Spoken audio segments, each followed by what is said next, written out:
नमस्कार दोस्तों। आज मैं आपको कहानी सुनाने वाला हूँ दुनिया के सबसे प्रदूषित नदी के बारे में। जी हाँ, दुनिया का सबसे प्रदूषित नदी इंडोनेशिया में है। इंडोनेशिया के जावा आइलैंड में है। और इसका नाम है सितारुम। CITARUM, सितारुम। और इस नदी को प्रदूषित करने का जो सबसे मुख्य कारण है वो है इस नदी के किनारों में बसी हुई या बनी हुई टेक्सटाइल इंडस्ट्री। जी हाँ, जो इन नदी के किनारे बसी हुई या बनी हुई टेक्सटाइल इंडस्ट्रीज हैं वो इन नदियों को इस नदी को इतना प्रदूषित करती हैं कि ये दुनिया के सबसे प्रदूषित नदी के रूप में जानी जाती है।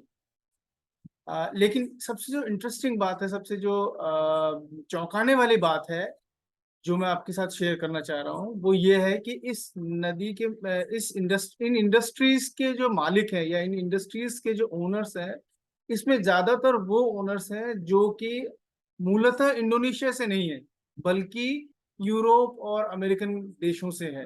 जी हाँ।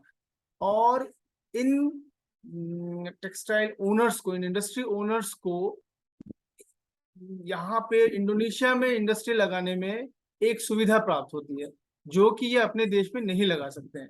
इसीलिए क्योंकि सरकार इनको बहुत बड़ी रियायतें देती है, इनको मानकों में कई सारी रियायतें देती हैं, बल्कि एनकरेज करती हैं इनको इंडस्ट्री लगाने में। और ये उनकी एक तरह से सरकार की भी मजबूरी है अपने यहाँ पे इन्वेस्टमेंट बढ़ाने के लिए।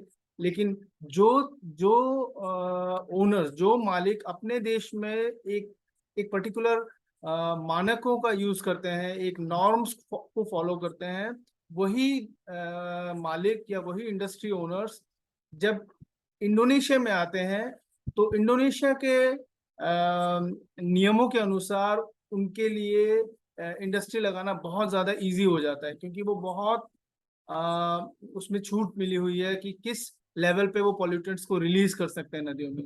इसी का नतीजा है दोस्तों कि सीतारुम जो नदी है वो दुनिया की सबसे प्रदूषित नदी है, क्योंकि टेक्सटाइल इंडस्ट्री उन इंडस्ट्रीज में से एक है जो कि बहुत बड़े पैमानों पे केमिकल्स का यूज करती हैं और इनको रिलीज करती हैं।